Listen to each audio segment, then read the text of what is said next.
나으니 그들은 악을 행하면서도 깨닫지 못함이니라.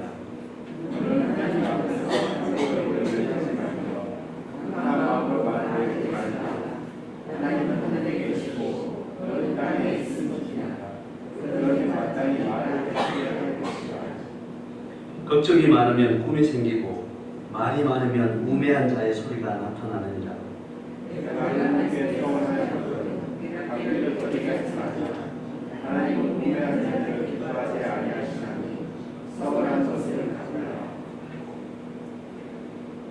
소원하고 갚지 아니하는 것보다 소원하지 아니하는 것이 더 나으니 내 입으로 내 인사가 범죄를 하지 말라.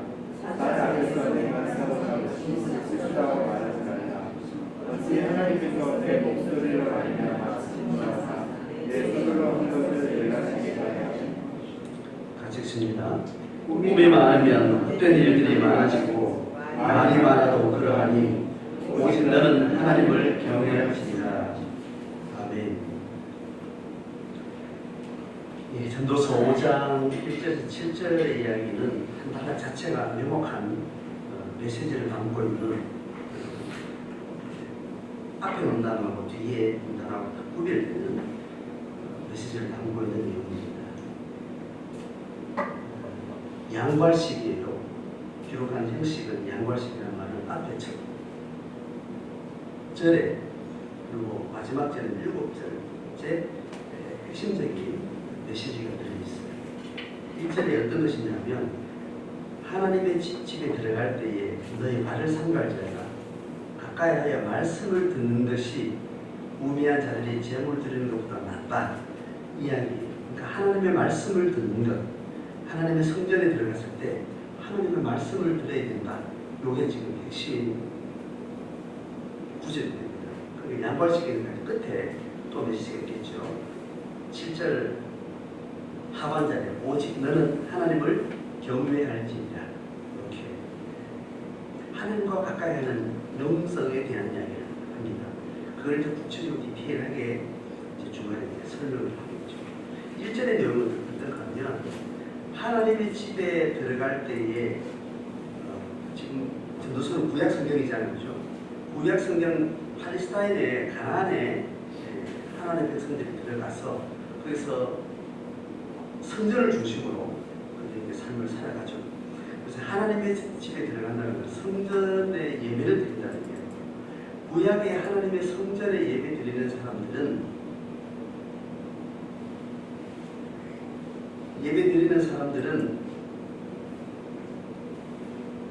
자격이 뭐냐 하면 시내산에서 하나님과 언약을 맺은 사람이에요. 언약을 맺은 사람.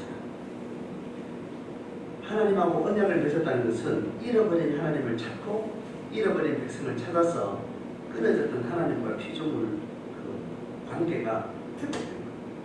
회복돼서 이제 너희들은 나의 백성되고 나는 너희 하나님이다. 이제 관계를 회복하기로 서로 약속했어요. 약속하는데 하나님이 한 당사자가 되고 이스라엘 백성들이 또 한 당사자가 돼서 쌍방에 같은 인격적 책임을 가진 주체가 되어서 하나님하고 관계를 맺는 거예요. 하나님이 피조물을 만들면서 인간을 만들 때는 다른 피조물하고 격이 다르게 만들었어요. 격이 다르게 만들어서 어느 정도 격을 만들면 하나님하고 동등한 인격체로 그 수준을 높여놨습니다. 영적인 존재로 만들었고 하나님의 형상을 따라서 자기 스스로 자기 존재를 책임질 수 있는 자기 스스로의 자기 결정권을 가지고 그 결정에 대한 책임을 지는 그 주체로 만들었어요. 그래서 하나님이 다 만들어 놓고 하나님과 교감하면서 살 수 있도록 만들어 놓고도 이렇게 너를 만들어졌는데 너 마음에 드니?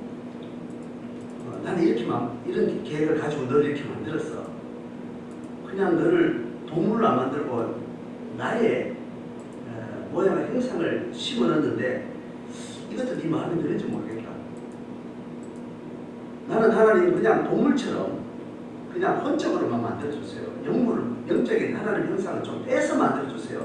이렇게 나중에 창조되고 난 이후에도 그 대화를 할 정도로 그렇게 하나님이 창조될 때는 피조물로 지어졌지만 그 지어진 자기 존재 방식도 스스로 결정하도록 하나님은 그에게 맡긴 겁니다. 그래서 이런 생명관계로 내가 의도한 이 생명관계로 살고 싶으면 선악과를 따먹고 생명나무 과일을 먹고 이것도 네가 마음에 들지 않으면 그것도 네 결정에 내가 짧게 이하게 선악과를 만드는 거야. 그래서 내가 의도한 이런 관계 방식, 존재 방식, 너됨의 피조물의 어떤 특징을 네가 결정해라. 나는 좋다고 이걸 만들었는데 네 마음에 들지 않으면 생명과 먹지 말고 선악과를 따먹어도 돼. 그 결정도 네가 하고 네가 책임지면 돼. 근데 내가 저를 만들 때 생명 과일을 먹으면 계속 영원히 살게 만들었고 선악의 과일을 먹으면 내하고 생명 관계가 끊어져 죽는 방식으로 내가 널 만들기 때문에 그 결과는 어쩔 수 없다. 어쨌든 네가 선택하고 네가 결과를 가져라. 이렇게 인간을 지은 거야. 그래서 다시 하나님이 회복될 때도 언약을 두 주체가 돼서 나는 하나님으로서 너의 영적 아들로서 영혼의 아버지로서 내가 너의 국가의 의미로 어떤 형식으로 말하면 왕이 되고 너는 나의 백성이 되는 거. 나는 내 역할을 이렇게 할 테니까 너는 너의 역할을 나한테 해줘야 돼.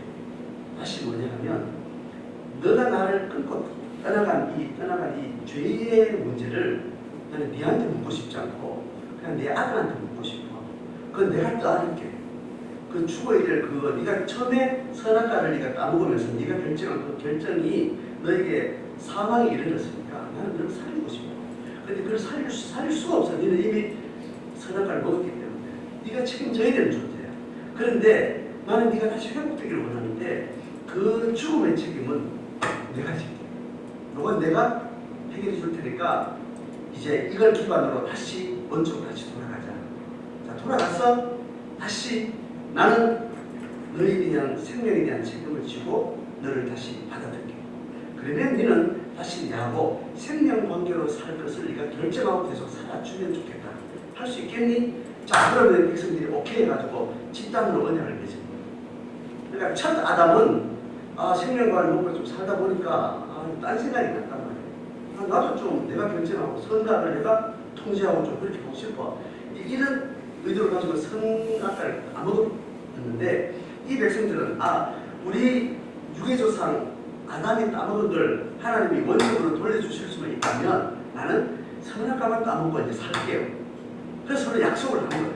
그러니까 이스라엘 백성들이 그렇게 대속의 죽음을 하나님이 떠안고 다시 회복되고 난 이후에도 이스라엘 백성들이 안 하겠다고 나는 선악과만 먹고 살래요라고 약속을 해놓고도 여전히 그들은 선악과를 따먹을 수 있는 자율성이 있는 존재예요.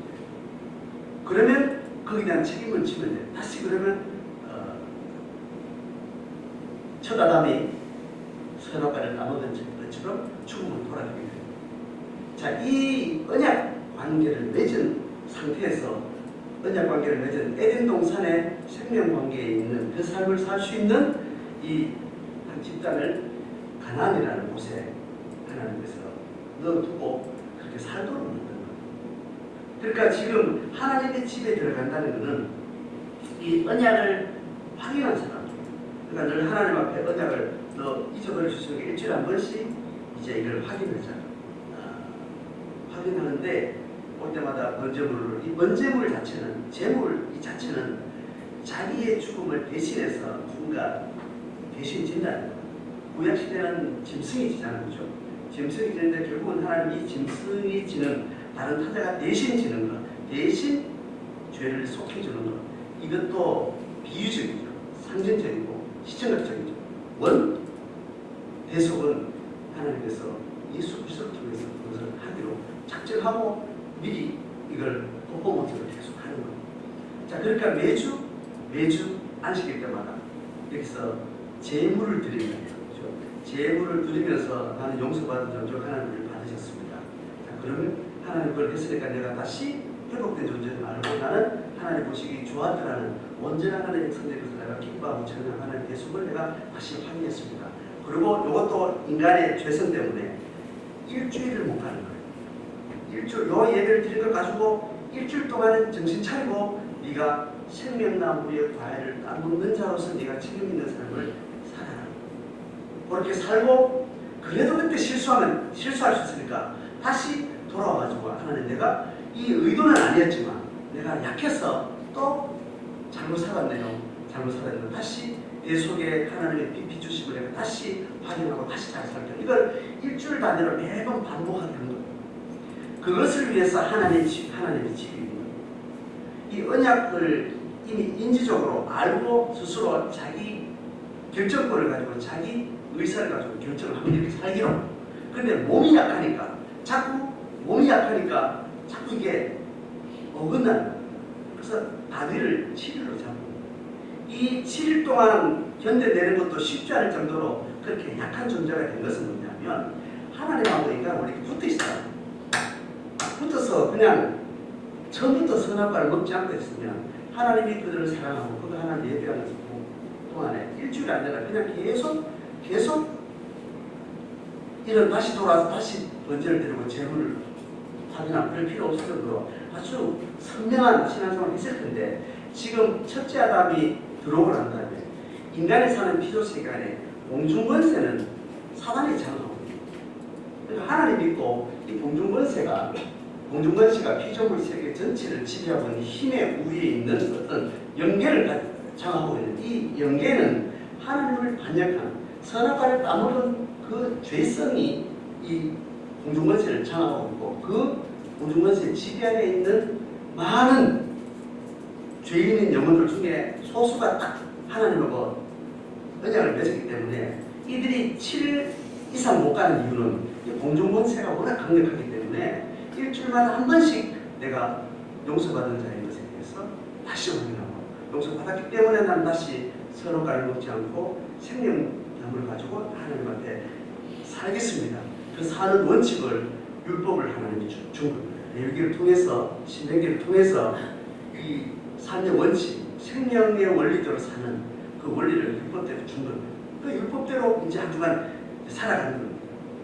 제사법을, 종교법을 실행하는 성전에서 모든 종교법과 사회법과 도덕법대로 그들의 어떤 제도를 만들어서 이렇게 살아가는데 그런데도 공중권세는 그들을 또 어떤 식으로 제압을 하면서 율법대로 살지 못하도록 그렇게 또 속이고 억압을 하게 됩니다. 다시 돌아와서 하나님의 집에 들어가는 거예요. 자, 요 구조를 이해하시면 돼요. 그래서 너는 하나님 집에 들어갈 때에 너의 발을 삼가라는 네가 성전을 지난주에 성전을 왔잖냐? 성전 와가지고 네가 어떻게 살기로 작정하고 네가 어떤 존재인지 확인하고 이 제물을 드렸단 말이죠. 근데 하나님 용서받은 그 용서에 대한 그 제사를 다시 확인하고 그다음 네가 율법대로 살겠다고 다시 한 주간을 살았는데 그 한 주간 동안 돌아다녔던 발걸음이 있잖아요. 여기서 이야기하는 하나님의 집에 들어갈 때 네 발을 삼가라는 거예요. 그러니까 지난주에 왔다가 일주일 동안 돌아다녔다는 그 발을 삼가 조심하라는 거예요. 그래서 살피라는 거예요. 하나님의 다시 성전에 예배하러 오는 것은 지난주 예배하고 난 이후에 일주일 동안 사는 삶이 어떠인지를 확인하는 거예요. 그래서 다시 돌아와서 하나님 앞에 발을 삼가는 마음으로 들어오는 거예요. 처음 언약을 맺는 게 아니라 처음 언약을 저기 왔고 매주 성전 올 때마다 그 첫 언약 이후에 한 주간 살았던 그 삶의 발걸음을 가지고 오는 거예요. 그렇게 와서 뭘 해야 되냐면 하나님을 가만히 보세요. 가까이 해서 하나님의 말씀을 들어야 된다. 말씀을 들어야 된다는 건 뭐냐면 율법을 들어야 된다는 거예요. 나는 율법을 지키는 자요. 나는 율법대로 살기로 작정하는 자요. 그 작정할 수 있는 자격은 이 언제를 통해서 이 제물을 통해서 매번 확인하고 내 정체성을 확인하고 나서 율법대로 살았던 삶인지를 내가 하나님 앞에 말씀을 들어야 돼요. 율법을 봐야 되는 거예요. 그것을 들어야 되는데 우매한 자들은 어떻게 하냐 보세요. 가까이 하고 말씀 듣는 것이 필요한데 우매한 자들이 있다는 거예요. 우매한 자들은 반대로 지혜자거든요. 이 지혜는 하나님의 율법과 언약 백성의 원리대로 삶을 잘 살아가는 것이 하늘의 지혜를 통해서 하나님의 원리대로 살아가는 사람입니다. 이게 끊겨버린 자를 우매하다고 해요. 하나님 말씀을 들어야 지혜가 오는 건데 그 지혜가 단절되면 여전히 재물을 들고 나서도 나가서 율법대로 못 살게 됩니다. 그래서 그 우매한 자들이 어떠함이 있다는 거예요. 우매한 자들이 어떠냐 한번 보세요. 우매한 자들이 재물을 드리는 것보다 지혜자들이 하나님의 말씀을 듣는 것이 더 낫다는 이 말이에요. 그 말은 다시 말하면 무슨 말이에요? 똑같이 우매한 자나 지혜자나 재물을 드릴 거 아니에요, 그죠? 재물을 드렸단 말이에요. 재물을 드렸는데 자기가 누군지 확인했고 그렇게 했는데 지혜자들은 하나님의 말씀을 듣는 거예요. 우매자들은 하나님의 말씀을 듣지 않고 재물만 드린 거예요. 하나님의 말씀을 듣는다는 것은 재물은 뭐예요? 대속의 은혜를 경험하는 것. 둘 다 같이 대속을 경험했는데 하나님의 말씀을 듣는다는 것은 네가 약속한 이 은혜 받고 재물의 은총을 받고 네가 삶으로 살겠다는 율법의 말씀, 그 말씀으로 네 발걸음을 이렇게 비추지 않는 겁니다. 지난주 약속해놓고 나가 율법대로 못 살았는데 살았는지 안 살았는지 다시 말씀을 비춰봤을 때 이제 오늘 또 나가면 내일부터 율법대로 살 사람인데 지난 주간은 잘 살았는지는 이 율법을 내가 들으면서 하나님 말씀을 잘 살았는지 확인해야 되잖아. 확인해야 이거 틀렸네. 지난주 내가 착하게 잘 몰랐는데 이거 말씀 좀 하니까 내가 잘못 걸었구나. 발걸음이 틀렸구나. 그러면 이제 내일부터 나가서는 발걸음 다시 고쳐야 됩니다. 그런데 우매한 자들은 맨날 와서 제물만 드립니다. 제사만 드립니다. 나는 누구다? 하나님의 백성이다. 하나님을 사랑하신다. 나는 자유를 얻었네. 이렇게 해놓고는 삶을 살아가는 그 발걸음이 율법대로 살아가는 사람들은 자꾸 잊어버리고 계속 다르게 살아요. 하나님이 이스라엘 백성들하고 가나안에 들어가서 계속 하나님 싸우는 걸 뭐냐면 내가 너한테 약속했지 않냐. 내가 너의 죄를 다 용서하고 매번 내가 지금 이렇게 재물을 확인하라고 퍼포먼스를 일주마다 하라고 계속 하면서 네가 누군지를 확인하고 어떻게 살기로 네가 작정했는 대로 네가 살아야 되냐. 내가 널 몇 살 잡고도 못 살고 너는 나의 형상을 가지고 있기 때문에 사는 거는 네가 살아야 내가 열매를 맺는데 나는 할 거 다 하는데 넌 왜 안 하느냐. 이 싸움을 계속 싸우는 거예요. 그 싸움을 계속 싸우는데 보세요. 우매한 자들이 재물을 드리는 것보다 지혜로운 자들이 재물을 드리고 말씀을 듣는 것이 더 낫다는 거예요. 왜냐하면 우매한 자들이 어떻게 하냐면 하반절 보세요. 그들은 자 1절 하반절 봐요. 우매한 자들이 재물을 드리는 것보다 낫다. 그들은 우매한 자들이 이야기하는 겁니다. 그들은 우매한 자들은 악을 행하면서도 깨닫지 못한다는 거예요. 악을 왜 행하는? 이들이 생각하는 악은 도덕 윤리적인 악이 아닌 하나님의 백성으로 하나님의 생명을 먹고 살면서 하나님의 통치 원리대로 율법대로 사는 그런 정상적인 삶, 이 삶이 선한 삶이고 영적인 삶이고 살아있는 삶이고 생명의 삶인데 그 삶을 못 살고 율법을 그릇되게 해서 살고 있다는 거예요. 하나님이 너희들은 그럴 수 있는 존재야.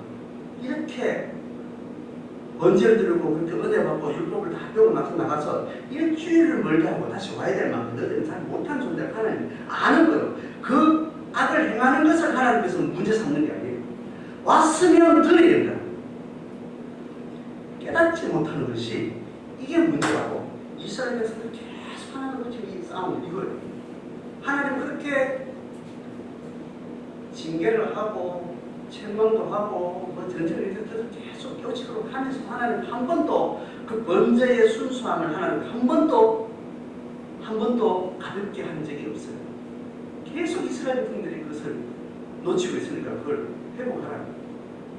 그래서 하나님이 이스라엘 백성들의 정직을 이야기할 때는 윤리 도덕적 정직이 아니에요. 네가 하나님께 받은 은혜의 목대로 네가 책임져야 될 은혜는 받아놓고 죄 용서는 받아놓고 네가 그 다음에 행해야 될 율법의 너의 책임, 너의 결정과 너의 하나님의 형상으로 너의 주체적인 삶의 결정을 하지 않는 이 이중성을 거짓이라고 해요. 성경이 이야기하는 거짓은 정직하지 않다는 말은 원풀이는 여기 있습니다. 논리적 맥락상 그 상황상 우리가 윤리적으로 악을 행하고 거짓말하고 그런 용례도 있지만 성경의 근본적으로 신앙을 이야기할 때 정직은 이야기한다는 거예요. 은혜를 받았다는 것은 하나님의 예수 그리스도 십자가 은혜를 내가 받아들고 깨닫고 내가 받아들였다는 것은 이 은혜 받은 원래 하나님의 형상을 입은 존재 내가 하나님 원리대로 살겠다는 이 일관된 이 정직한 삶을 전제를 합니다. 이 두 가지를 자꾸 어긋나게 살고 있는 이 이중성을 이야기를 합니다. 신앙은 결국 말씀이 있고 기도가 있고 말씀과 기도가 하나님을 경외하는 자의 하나님과 영과 영이 교제하는 아주 기본적인 방식입니다. 아주 대표적인 방식입니다. 말씀 그리고 기도 이것들이 어떤 예식의 어떤 퍼포먼스를 잘 버무려가지고 하나의 예배라는 어떤 형태를 만들자는 거죠.